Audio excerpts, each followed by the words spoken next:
So ఇవాళ మనం coding practice 18లో ఉన్నటువంటి హాలో డైమండ్ ఏ విధంగా చేయాలో ఈరోజు చూద్దాం. సో దీనికి మనకు ఇన్పుట్ వచ్చేసి 5 అంటే సంథింగ్ ఏదన్నా ఒక ఇంటీజర్ నెంబర్ ఇస్తారు. సో ఇంటీజర్ నెంబర్ని బట్టి మనం మన యొక్క కోడ్ని ఇంప్లిమెంట్ చేసి మన యొక్క డైమండ్ ప్యాటర్న్ని ప్రింట్ చేయాల్సి ఉంటుంది. మనకు ఒక ఇంటీజర్ నెంబర్ ఇస్తారు. సో దాన్ని బట్టి సో మనము మన యొక్క కోడ్లో ఇప్పటి వరకు ఇంతకుముందు మనకు ప్రీవియస్ వీడియోస్లో 1 2 3 అవి ఇంప్లిమెంట్ చేసినాం కదా. సో కాకపోతే ఇప్పుడు మనం ఏబిసి అనే వాటిని మనం ఇంప్లిమెంట్ చేయాలి. సో వాటిని ఏ విధంగా ఇంప్లిమెంట్ చేయాలో ఒకసారి చూద్దాం. ఇక్కడ ఫస్ట్ మన యొక్క ఇన్పుట్ ఇంటీజర్ ఉంది కదా. సో దాన్ని రీడ్ చేస్తున్నా. అండ్ రీడ్ చేసిన తర్వాత సో నార్మల్గా ఇది ఫర్ లూప్లు యూజ్ చేసి చేయడం డైమండ్ అనేది కొంచెం నాకు తెలిసి సింపుల్ పార్ట్ అని నేను అనుకుంటున్నా. సో నేను వాటిని ఎక్కువ యూజ్ చేస్తా. For i in range of. So ఇంతకుముందు ప్రీవియస్ క్లాసుల్లో కూడా నేను వాడినటువంటిది నేను ఇక్కడ కూడా ఇది వాడుతున్నా. సో దీంతో అయితే సింపుల్గా ఇంప్లిమెంట్ చేయడానికి ఉంటుంది. సో ఇంతకుముందు డైమండ్ పార్ట్స్ ఉన్నటువంటి మిగతా వీడియోస్ కూడా కావాలంటే నాకు ప్రీవియస్ వీడియోస్ ఒకసారి చూడండి. సో డైమండ్ ప్యాటర్న్కి సంబంధించినవి. సో ఎల్ఎస్ ఇంప్లిమెంట్ చేయడానికి ఇంటూ A-I. అదేవిధంగా వర్డ్ అనే ఒక ఎంటీ స్ట్రింగ్ని తీసుకుంటున్నా. ఎంటీ స్ట్రింగ్ని తీసుకొని ఇక్కడ for J in range of ఇక్కడ దీని నుంచి 1 to i+1 అనే దాన్ని తీసుకొని ఇఫ్ j ఈక్వల్ టు 1 ఆర్ j equal to i. So ఇవి ఎందుకు తీసుకుంటున్నా అంటే సో మనకు బి అనే దానికి and first B last B, first C and last C, so అవి అయినప్పుడు మాత్రమే మన యొక్క వర్డ్స్ అనేది కనిపించాలి. మిగతా మధ్యలో ఉన్నటువంటి స్పేస్ కనిపించడానికి ఏమి ఇంప్లిమెంట్ చేయాలో ఇందులో word equal to word plus string of number అని ఇచ్చేసి సో నెంబర్ పక్కకుండా ఒక స్పేస్ అనేది ఇస్తున్నాం. అండ్ నెక్స్ట్ ఈ నెంబర్ను మనం ఏం చేయాలి, ఇంక్రిమెంట్ చేయాలి, అవునా. సో ఇప్పుడు సో ప్రింట్ ఆఫ్ వర్డ్ను మనం ఇప్పుడు యూజ్ చేసి చూస్తే ఇప్పుడు ఏమైతే ఒక్కసారి మనం చూద్దాం. ప్రింట్ ఆఫ్ వర్డ్ ఉంది కదా. సో ఇప్పుడు చూద్దాం. So string number is not define. Number అనేది మనం డిఫైన్ చేయాలంట. Right number equal to 65. ఇక చూడండి 65 66 67 68 69 ఈ విధంగా వచ్చినాయి కదా. సో ఇక్కడ నేను నెంబర్ ఇక్కడ మనం నెంబర్సే ప్రింట్ అవుతున్నాయి కదా. సో ఈ నెంబర్స్ కాదు, మనకు లెటర్స్ ప్రింట్ కావాలంటే సిహెచ్ఆర్ అని మనకు ఉంది కదా. సో నెంబర్ టు ఆల్ఫాబెట్కు మార్చడానికి సిహెచ్ఆర్ అనే దాన్ని మనం వాడతాం.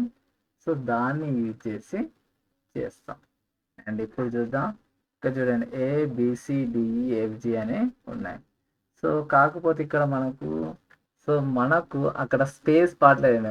ఆ లెటర్స్కి మధ్యలో స్పేస్ రావట్లేదు కాబట్టి ఆ స్పేస్ని ఇంప్లిమెంట్ చేయడానికి word equal to word plus ఇక్కడ నేను డబల్ స్పేసెస్ అనేది ఇస్తున్నా. ఓకేనా. సో ఇచ్చిన తర్వాత ఇప్పుడు ప్రింట్ చేసి చూద్దాం. ఇక్కడ చూడండి ABCDEO, డి తర్వాత సి వచ్చింది, డి తర్వాత ఈ వచ్చింది. సో అంటే ఇక్కడ చూడండి. సో మన నంబర్ను మనం ఇంప్లిమెంట్ చేసేయండి. ఇప్పుడు చూద్దాం. ఇక్కడ చూడండి ఏ అన్ని ఏలే వచ్చినాయి. కాకపోతే సెకండ్ది బి రావడానికి ఇక్కడ మనకు ఈ ప్రింటింగ్ అయిపోయిన తర్వాత అప్పుడు నెంబర్ని మనం ఇంక్రిమెంట్ చేస్తే అప్పుడు మనకు వర్డ్స్ అనేటివి మనకు అనుకున్న రేంజ్లో వస్తాయి. ABBCCDDFF ఓకే ఈ. సో ఇవి బాగానే ఉన్నాయి, ఇప్పుడు వచ్చినాయి. అండ్ కాకపోతే లెఫ్ట్ సైడ్లో LS అనేది మనం ఇంప్లిమెంట్ చేయాలి. సో LS అనేది ఇంప్లిమెంట్ చేయడానికి ఇక్కడ ఆల్రెడీ రాసాం కదా. Right, ABBCCDDE. ఓకే, సో ఇక్కడ వరకు బాగానే ఉంది. సో ఇప్పుడు మనం ఏం చేద్దాం, సో ఇప్పుడు సో పై పార్ట్ మొత్తం కూడా వచ్చింది. ఇప్పుడు కింది పార్ట్ని ఇంప్లిమెంట్ చేయడానికి for j for i in range of, ఇక్కడ ఏంటి మనం వాడాల్సింది ఏ minus for J in range of, ఇక్కడ 1 టు ఏ మాత్రమే వాడినా. ఏ ఎందుకు వాడినా అంటే, సో మనకు కింది దాంట్లో ఓన్లీ 4 పార్ట్స్ ఉంటాయి, డిసిబిఏ అంటే అవి 4 మాత్రమే మనం ఇంప్లిమెంట్ చేయాలి కాబట్టి, సో 4 కోసం అని నేను 1 టు ఏ అనేది తీసుకున్నా. సో అండ్ ఇక్కడ LS is equal to, left సైడ్లో మనకు ఐ అనేది ఇంక్రిమెంట్ అవుతున్న కొద్దీ మనకు స్పేసెస్ అనేవి పెరుగుతున్నాయి కాబట్టి ఐ, అండ్ అదేవిధంగా ఇక్కడ ఉన్నటువంటి వర్డ్ ఈక్వల్ టు ఒక ఎంప్టీ స్ట్రింగ్ తీసుకుంటున్నా.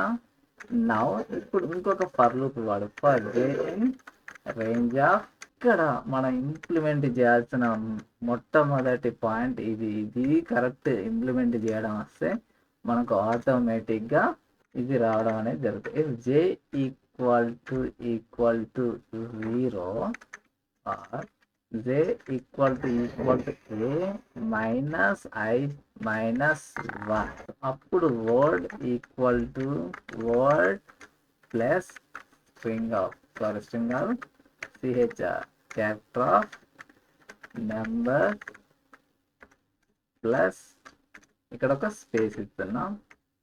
నెక్స్ట్ ఇప్పుడు నెంబర్ని ఏం చేయాలి, సో నెంబర్ ఇక్కడ ఇంక్రిమెంట్ చేయాల్సిన అవసరం లేదు. సో మనం చూసినాం కదా, అది ప్రింట్ తర్వాతనే మనం ఆ యొక్క నెంబర్ని ఇంక్రిమెంట్ చేస్తే మనకు రిజల్ట్ అనేది కరెక్ట్గా వస్తుంది. ఇక్కడ డబల్ స్పేసెస్ తీసుకుంటున్నా. And next print of word అనేది తీసుకొని ఇక్కడ number equal to number minus 1 అనేది చేస్తున్నా. ఇప్పుడు ఏమవుతుందో ఒకసారి చూద్దాం. ఇక్కడ చూడండి, రైట్, ఈ తర్వాత మనకు రావాల్సింది ఏంటిది, ఎఫ్ కాదు, ఈ తర్వాత మనకు రావాల్సింది డైరెక్ట్లీ మనకు డి అనేది రావాలి. కాకపోతే ఇక్కడ మనకి ఎఫ్ అనేది వచ్చింది. సో ఇక్కడ డి అనేది రావడానికి ఇక్కడ ఈ కింద ఉన్నటువంటి ఫర్ లూప్కు number equal to number minus అనేది అని నేను 2 వాల్యూస్ తీసేస్తున్నా. ఇప్పుడు తీసేసి రన్ చేద్దాం. సో ఇప్పుడు చూసుకున్నట్లయితే డిసిసిబిఏ అనేది వచ్చినాయి. సో ఇక్కడ వరకు బాగానే ఉంది. కాబట్టి ఇక్కడ మనకు ఎల్ఎస్ పార్ట్ అనేది ఇంప్లిమెంట్ చేయలేం కాబట్టి మనకు ఆ స్పేసెస్ అనేటివి రావట్లేదు. ఇప్పుడు చూసుకున్నట్టయితే ఇక్కడ చూడండి, సో మనకు 2 టెస్ట్ కేసెస్ కూడా పాస్ అయినాయి. అండ్ సబ్మిట్ చేద్దాం. సో మనకు 5 టెస్ట్ కేసెస్ కూడా పాస్ అయినాయి. సో ఇక్కడ మనం మెయిన్గా మన యొక్క కోడ్లో గుర్తుంచుకోవాల్సినటువంటి అండ్ ఇంప్లిమెంట్ చేసుకోవాల్సిన పార్ట్స్ కింద ఫర్ లూప్ వాడతాం కదా, ఆ కింది ఫర్ లూప్లో ఇక్కడ నేను హైలైట్ చేసిన చూసారా, ఈ పార్ట్ అనేది మెయిన్ ఇంపార్టెంట్. ఈ పార్ట్ తర్వాత సో మనం ఎప్పుడైనా సరే ఈ ప్రింట్కి సంబంధించినటువంటి ప్రింట్ తర్వాతనే నెంబర్ని మనం ఇక్కడ సెకండ్ దాంట్లోనేమో డిక్రిమెంట్ చేస్తున్నాం, ఫస్ట్ దాంట్లోనేమో మనం ఇంక్రిమెంట్ చేస్తున్నాం. అదే డిఫరెన్స్, ఓకేనా. సో ఇక్కడ ఫస్ట్ ఫర్ లూపులనేమో 1 టు ఐ ప్లస్ 1 అని వాడి if j equal to 1 or j equal to i అనేది కండిషన్ వాడుతున్నా. అది ఫస్ట్ దాంట్లో మెయిన్ ఇంపార్టెంట్. అండ్ ప్రింట్ తర్వాత మనం నెంబర్ను ఇంక్రిమెంట్ చేస్తున్నాం. ఇది ఫస్ట్ ఫర్ లూప్లో చేసేటువంటి ప్రాసెస్. అండ్ సెకండ్ ఫర్ లూప్లో for J in range of ఇది ఏ మైనస్ ఐ అనేది వాడతాం, ఓకేనా. And if j equal to 0 are j equal to A minus I minus 1 అనేది ఈ కండిషన్ అనేది ఇంపార్టెంట్. అదేవిధంగా ఇక్కడ number equal to number minus 1 అనే దాన్ని మనం డిక్రిమెంట్ చేయాలి. నెంబర్ను డిక్రిమెంట్ ఫస్ట్ దాంట్లో ఇంక్రిమెంట్ చేయాలి, సెకండ్ దాంట్లో డిక్రిమెంట్ చేయాలి. So this is our video. And ఈ వీడియో కనుక మీకు నచ్చినట్లయితే లైక్ చేయండి, షేర్ చేయండి, సబ్స్క్రైబ్ చేయండి. అండ్ ఇలాగే డైమండ్ ప్యాటర్న్కి సంబంధించినటువంటి వీడియోస్ కావాలంటే సో డైమండ్ అనేటువంటి మన ప్లేలిస్ట్ ఉంది, సో దాంట్లో మీరు చూడవచ్చు.